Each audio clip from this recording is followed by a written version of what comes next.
Sudah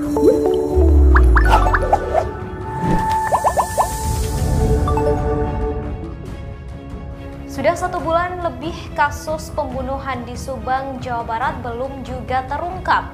Terkait kasus pembunuhan ibu dan anak itu, polisi menyebut kasus itu tak lama lagi akan terungkap. Soal kasusnya yang tak kunjung selesai, polisi mengungkapkan tidak merasa kesulitan dan hanya membutuhkan waktu. Pendalaman, kemudian juga pemeriksaan beberapa saksi, kemudian juga oleh TKP juga lebih dalam lagi, yang mudah-mudahan ya. Detik-detik pengumuman pelaku Subang, Pak RT sudah tanda tangan berita acara dan ini pelakunya. Kabar gembira Kapolda Jabar sebut kasus pembunuhan di Subang segera terungkap. Kapolda Jabar Irjen Ahmad Doviri saat ditemui di sela pemantauan vaksinasi di Kota Baru Parahyangan, Kabupaten Bandung Barat, memberikan bocoran bahwa kasus tersebut secepatnya diungkap ke publik dalam waktu dekat ini. Kita ingin dalam waktu yang tidak terlalu lama lagi bisa terungkap, ucapnya saat ditanya wartawan Kamis tanggal 30 September tahun 2021.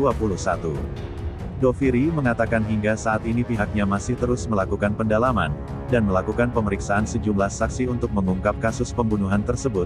Pendalaman terus dilakukan termasuk pemeriksaan beberapa saksi-saksi, kata Kapolda Jawa Barat.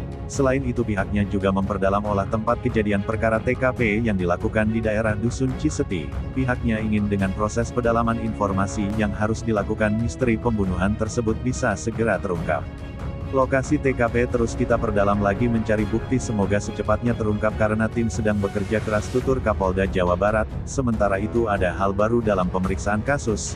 Hal tersebut dikatakan oleh Dede Ketua RT lokasi ditemukannya jasad Tuti Suratini dan Amalia Mustika Ratu. Kedua korban merupakan ibu dan anak. Pada hari Rabu tanggal 29 September Dede Ketua RT tersebut kembali dipanggil pihak kepolisian. Dede sendiri merupakan orang kedua yang diberitai oleh Yosef di hari penemuan jasad kedua korban perampasan nyawa. Menurutnya pemanggilan dirinya kali ini terkait dengan penyidik yang menanyakan perihal kesaksian yang waktu itu. Selain itu ia pun menandatangani berita acara sumpah atas keterangannya yang nanti bisa dijadikan alat bukti di persidangan. Cuma diambil sumpah aja barusan sama ditanyain yang lalu udah itu aja ya, nggak ada yang lain, ucap Dede Ketua RT tersebut di Satreskrim Polres Subang pada Rabu sore. Sejumlah saksi memang kembali diperiksa polisi di Polres Subang. Yosef serta istri mudanya Mimin Mintarsih kembali mendatangi Satreskrim Polres Subang. Yosef beserta Mimin datang didampingi tim kuasa hukum. Selaku tim kuasa hukum keduanya mengatakan Yosef serta Mimin kembali mendapatkan undangan pemanggilan dari pihak kepolisian. Kebetulan saya mendapatkan undangan hari ini. Kedua kalian kami Pak Yosef dengan Bu Mimin, ucap Fajar di Satreskrim Polres Subang pada hari Rabu tanggal 29 September tahun 2021. Mimin saat akan memasuki Satreskrim Polres Subang, Mimin dan Yosef diperiksa polisi terkait kasus hilangnya nyawa Tuti dan Amalia. Namun dia belum mengetahui terkait tujuan pihak kepolisian mengundang kedua kliennya. Untuk materinya kami masih belum bisa menyampaikan, karena kami juga masih belum masuk ke dalam, kata kuasa hukum tersebut. Dengan kembalinya mendapatkan undangan pemanggilan kali ini Yosef sudah menjalani pemeriksaan sebanyak 13 kali, sementara untuk istri mudanya Mimin sebanyak 11 kali. Pemanggilan Yosef dan Mimin masih terkait hilangnya nyawa Tuti Suhartini dan Amalia Mustika Ratu. Tuti merupakan istri pertama Yosef, sedangkan Amelia adalah anaknya sendiri. Hingga saat ini lebih dari 40 hari berlalu, polisi belum menetapkan tersangka kasus tersebut. Sebelum Yosef dan Mimin, Yoris dan Muhammad Ramdan alias Danu juga mendatangi Polres. Yoris bersama dan memasuki ruangan Satreskrim Polres Subang Rabu tanggal 29 September tahun 2021. Tepat pada pukul 2 siang, keduanya datang didampingi langsung oleh Kepala Desa Jalan Cagak yang juga masih satu keluarga dengan korban. Indra Zainal Arif Kades Jalan Cagak mengatakan, dia sengaja mendampingi karena kedua saksi tersebut masih merupakan saudara terdekat. Yoris bersama istrinya serta Danu, itu masih saudara saya hanya mendampingi mereka, soalnya saya sebagai saudara ikut khawatir juga sama mereka, ucap Indra di Polres Subang. Kepala Desa Indra tidak mengetahui pasti atas undangan dari pihak kepolisian kepada kedua saksi Yoris bersama dengan Danu tersebut. Agendanya saya tidak tahu undangannya seperti apa dari pihak kepolisian, saya hanya mendampingi saja, kata kepala desa tersebut. Saat disinggung saling tuduh-menuduh dalam kasus Subang, Yoris angkat bicara menyampaikan klarifikasi. Selama kasus Subang dalam kejadian tersebut para saksi pun memberikan keterangan, baik keterangan yang disampaikan guna penyidikan kepada kepolisian dan kesaksian yang terbuka untuk publik.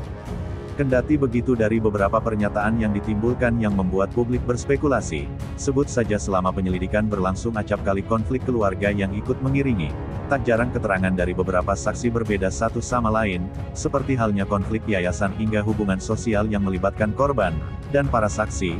Pada akhirnya keterangan tersebut seolah menyudutkan satu atau beberapa dari para saksi, seperti yang terjadi antara Yosef, suami sekaligus ayah dari korban kasus Subang, istri muda Yosef Mimin, dan Yoris, anak tertua Tuti dan kakak Amelia. Sejak kasus Subang dalam penyelidikan, hubungan Yosef dan Yoris dikonfirmasi renggang, bahkan Yoris terang-terangan mengakui hubungannya dengan sang ayah Yosef renggang sebelum peristiwa kematian Tuti dan Amalia tersebut.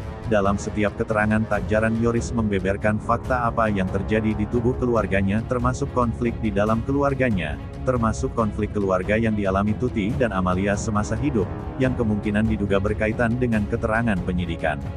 Kendati begitu, Yoris akhirnya membeberkan bahwa apa yang disampaikan menurutnya fakta. Menurutnya masalah yang dihadapinya saat ini dibutuhkan kejujuran guna membantu kepolisian. Yoris mengaku selama ini apa yang ia beberkan sesungguhnya adalah yang sedang terjadi. Jadi kita apa adanya aja, kita membicarakan yang sekarang atau kemarin itu yang kita kerjakan, ungkap Yoris kepada wartawan. Tak terlepas dari persoalan tuduh-menuduh, kata Yoris memberikan kualifikasi, menurutnya ia tak memiliki maksud untuk menurut siapapun terutama dalam kasus Subang tersebut.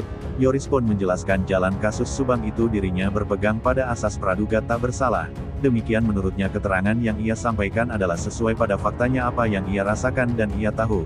Kita berpegang pada asas praduga tak bersalah, iya gitu. Untuk tuduh-menuduh saya tidak seperti itu sih, hanya menyampaikan, jelas Yoris. Kemudian Yoris pun merinci perihal keterangannya yang membuat ayahnya tersudut, semisal saat tak datang tahlilan hingga soal pengelolaan yayasan. Untuk mengetahui siapa pelakunya kita tunggu saja pihak kepolisian yang akan segera mengumumkannya. Menurut kabar warganet yang ada di sekitaran Subang, yang tidak mau disebutkan namanya mengatakan, sebentar lagi ketangkap guys, nggak usah pada bingung, data almarhum Amel udah di tangan polisi, semua udah gak bisa ngelak lagi guys, doain aja ya jeruji besi biar cepat kebuka buat masukin si pelaku, kandas warganet tersebut.